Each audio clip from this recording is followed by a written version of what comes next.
Inspired হয়েছি আমরা, আমাদের পার্লামেন্টের গঠন বা স্ট্রাকচার যেখান থেকে ইন্সপায়ার্ড হয়েছি আমরা, সেটা হচ্ছে ইউকে বা ব্রিটেন থেকে আমরা ইন্সপায়ার্ড হয়েছি।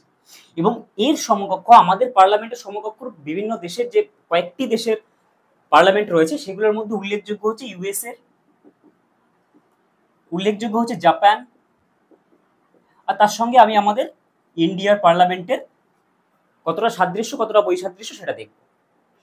এবার পার্লামেন্ট যখনই শুরু করছি তখনই ফার্স্ট প্রশ্ন হচ্ছে সংবিধানের কোন আর্টিকেলে বলা আছে যে পার্লামেন্ট, আমাদের দেশের পার্লামেন্ট সমস্ত কাজ করবে, মানে লেজিসলেচারের সমস্ত কাজ করবে কে? পার্লামেন্টের হাউস। তো এই পার্লামেন্ট যে কাজ করবে লেজিসলেচারের, সেটা কোন আর্টিকেলে বলা রয়েছে? সেটা বলা রয়েছে আর্টিকেল 79, যে ইন্ডিয়াতে একটা পার্লামেন্ট অবশ্যই থাকবে এবং সেই পার্লামেন্ট তার অধীনে যে কাজগুলো করবে সেটা হচ্ছে আমরা পরপর আর্টিকেলে দেখব।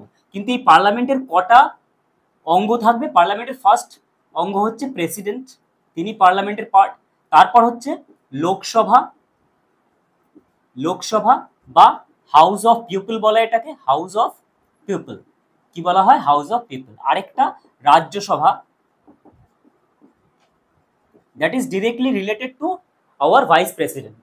রাজ্যসভা যাকে বলা হয় council of state, council of states. তাহলে এই হচ্ছে আমাদের পার্লামেন্টের তিনটি অঙ্গ। মনে রাখবে এটা হচ্ছে পার্লামেন্টের তিনটি অঙ্গ বা তিনটি ভাগ। এবং পার্লামেন্টে যদি জিজ্ঞেস করা হয়, কোয়েশ্চেন আসে পার্লামেন্টের পার্ট কত, তাহলে আমরা লিখবো পার্লামেন্টের পার্ট তিনটে, পার্লামেন্টের অঙ্গ তিনটে, কিন্তু পার্লামেন্টের হাউস কটা? দুটো। সেই জন্য আমাদের পার্লামেন্টকে বলা হয় বাইক্যামেরাল পার্লামেন্ট, বাইক্যামেরাল স্ট্রাকচার। ঠিক আছে? বাই কেন? বাই কথার অর্থ হচ্ছে দুই, বাই কথার অর্থ হচ্ছে দুই। সবসময় যেখানেই দেখবে বাই জিনিসটা চলে আসছে না, সেইখানেই সবসময় এই কথাটা মনে রাখবে, বাই কথার মানেই হচ্ছে দুই। আর ইউনি কথার মানে হচ্ছে ওয়ান, ইউনি কথার মানে হচ্ছে ওয়ান।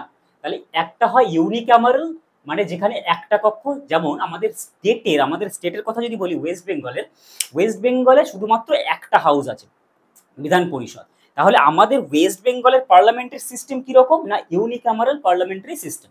আর আমাদের দেশের যদি বলা হয় পার্লামেন্টারি সিস্টেম কিরকম, সেটা হচ্ছে বাইক্যামেরাল, মানে দুটো কক্ষ আছে। দেখতে পাচ্ছ এখানে দুটো হাউস আমি লিখেছি, একটা হচ্ছে লোকসভা, একটা হচ্ছে রাজ্যসভা।